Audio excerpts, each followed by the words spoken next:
de 84% d'admis au CEPE cette année sur plus de 500 000 candidats, une nette progression par rapport à 2018.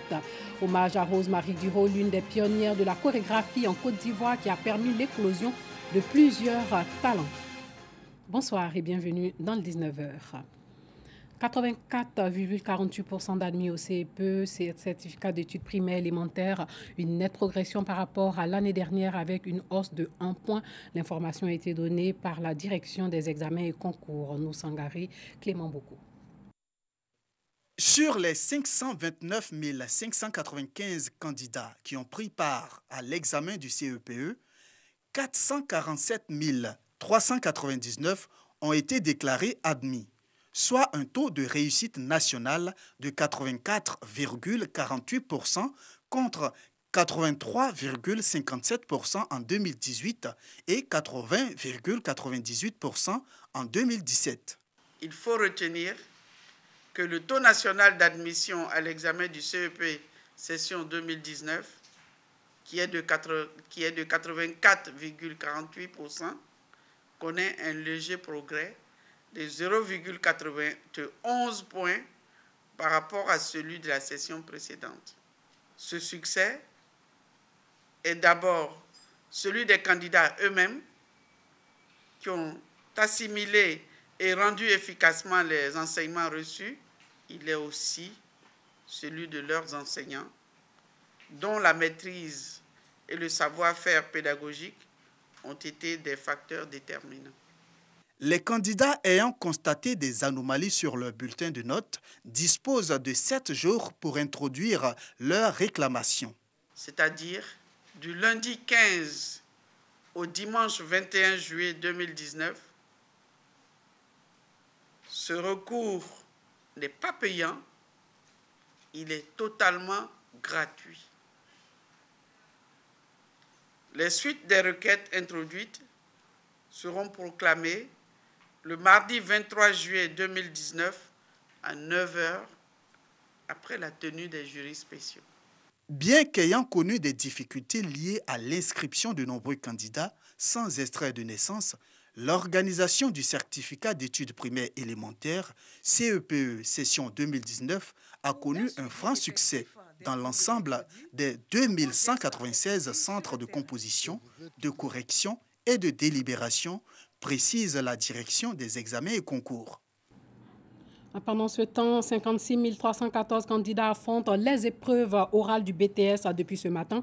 L'examen se déroulera sur 4 jours sur toute l'étendue du territoire. Par rapport à l'année académique 2018, on observe cette année une hausse du nombre de candidats de 27%. 26 centres d'examen, dont 15 à Abidjan et 11 à l'intérieur, accueilleront les candidats issus des filières industrielles et tertiaires.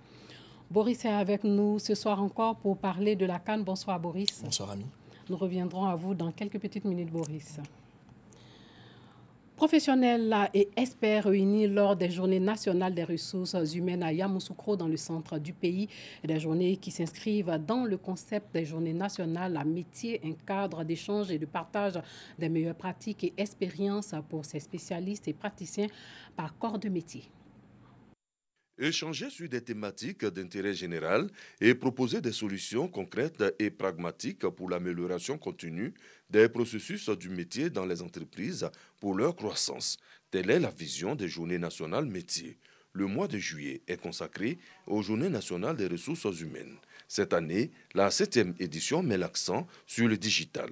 Quel impact sur la fonction RH? Des dirigeants d'entreprises présentent leur modèle de réussite à partir du digital. Le département des ressources humaines dans les organisations joue donc un rôle central dans l'identification des techniques à faire évoluer et les évolutions qui sont importantes d'être prises en compte pour les collègues en entreprise, de manière à ne pas être surpris et de ne pas être les clowns de l'évolution digitale. Des journées soutenues. Notre présence marque la volonté du FDFP de s'impliquer plus fortement dans cette activité et notamment dans tout ce qui concerne la formation professionnelle continue, l'apprentissage et surtout la relation emploi-qualification. Pendant 3 jours, ces professionnels des ressources humaines venus de différents secteurs ont partagé de bonnes pratiques, les innovations du moment. Tout le sens d'ailleurs de ces journées. L'échange qu'il y a eu pendant les différentes sessions témoigne donc du fait que pour les ressources humaines, une nouvelle ère est en train de s'écrire en Côte d'Ivoire et en Afrique. Et participer à ce genre de rencontres nous permet d'être au fait de cette nouvelle dynamique qui doit transformer nos organisations. Les Journées nationales des ressources humaines sont un concept du groupe NHMAG en partenariat avec le réseau ivoirien des gestionnaires des ressources humaines et la radiodiffusion télévision ivoirienne RTI. Marie-Rose Guiraud, la chorégraphe aux multiples talents, se bat pour que la Fondation Rose-Marie Guiraud, sa fondation, nouvelle appellation de l'école de danse et d'échange culturel, survive. Cette école qui a formé de nombreux artistes chorégraphes a fait éclore des talents cachés. Aujourd'hui, souffrante, la pionnière de la chorégraphie en Côte d'Ivoire reçoit l'hommage d'anciens élèves vivant à l'étranger. Bintou Pekele, Dangui Dangui.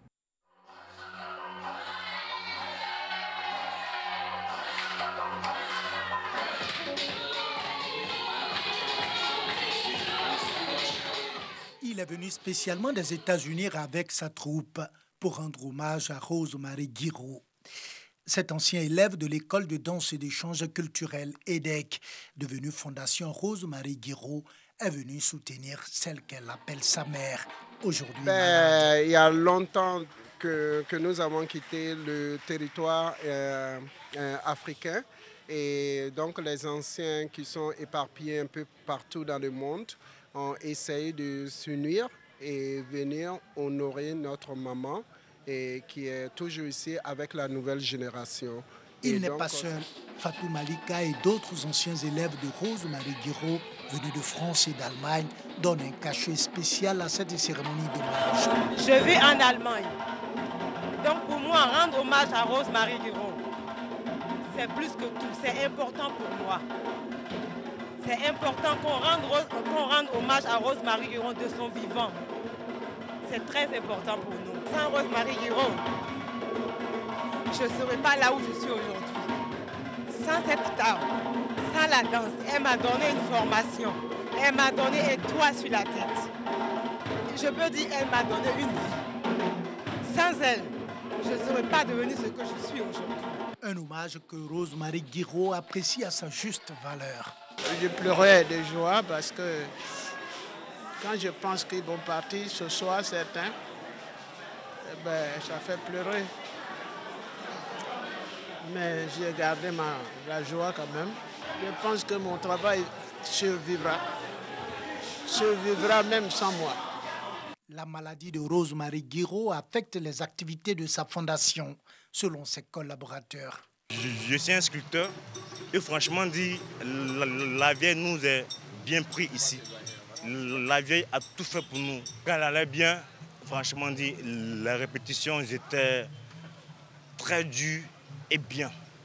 On répétait de matin jusqu'au soir. Quand la mère n'est pas là, les poussins sont abandonnés à elle-même. Aujourd'hui, elle doit parler d'abord sa santé. Il faut la nécessité avant l'agréable.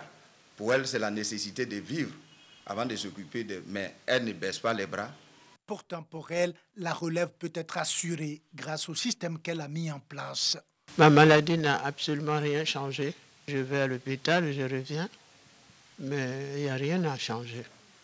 Il faut venir à Maman Rose,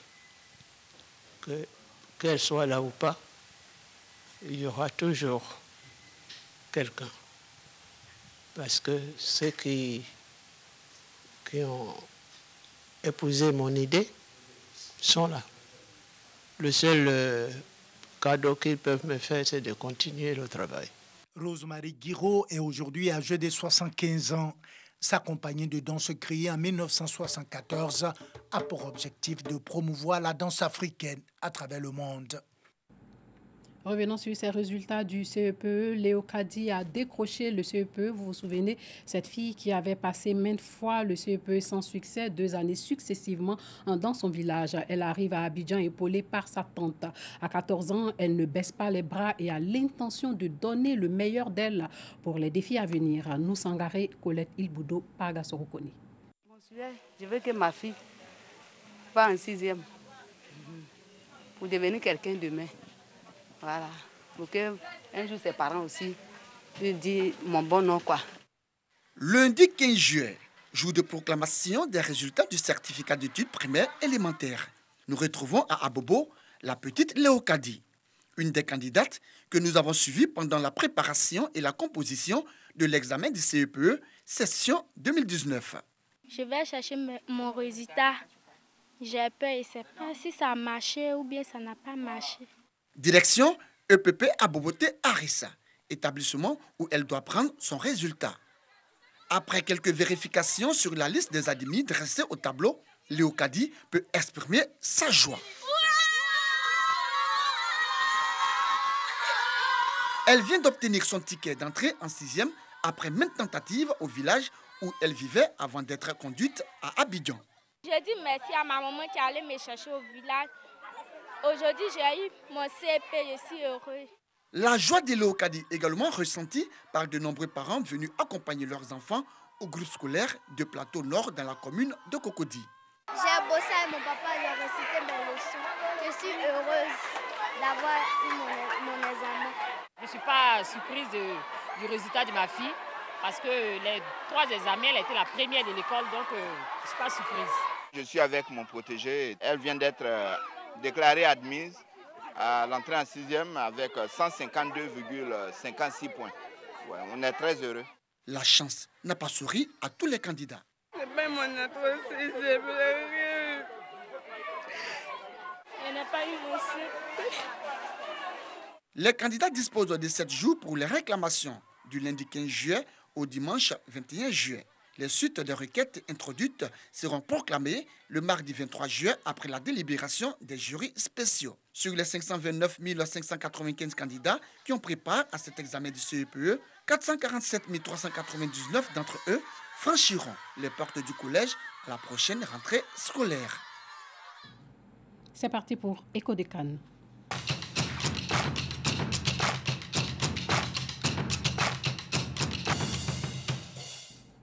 Voilà, les demi-finales se sont jouées hier et les finalistes se préparent à croiser le fer vendredi. Boris Hervé Renard n'est plus le sélectionneur du Maroc.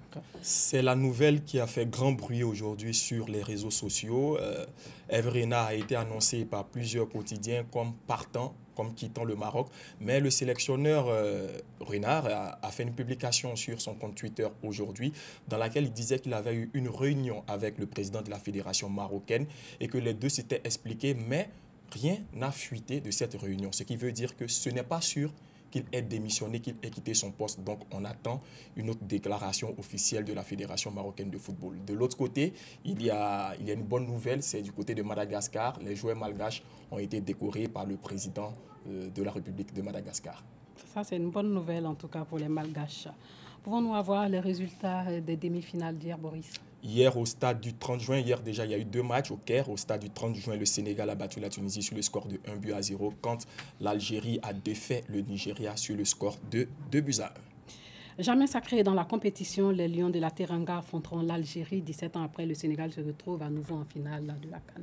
Le Sénégal a vraiment peiné face à la Tunisie parce que les Sénégalais étaient clairement favoris de cette partie et il a fallu la période des prolongations pour que le match se décante. Joueurs et sélectionneurs de cette équipe, Aliou Cissé, reviennent sur cette partie difficile.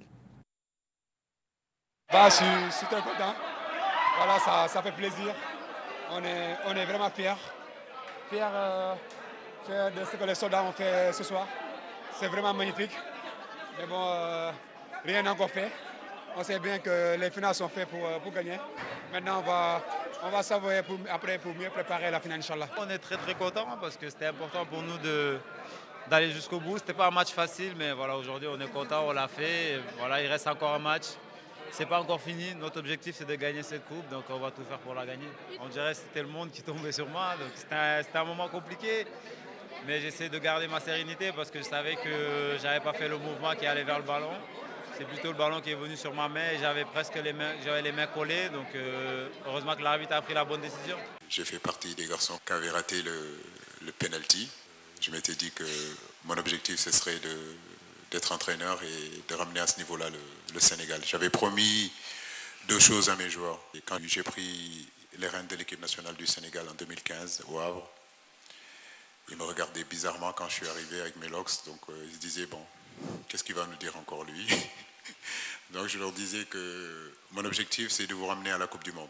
Et la deuxième chose, c'est de vous ramener à la finale de la Coupe d'Afrique. Le président sénégalais Macky Sall, fier de la qualification de son équipe. De nombreux jeunes Sénégalais conduits par le ministre des Sports se sont rendus à la résidence du chef de l'État pour savourer avec lui cette brillante qualification. On va maintenant écouter le président Macky Sall.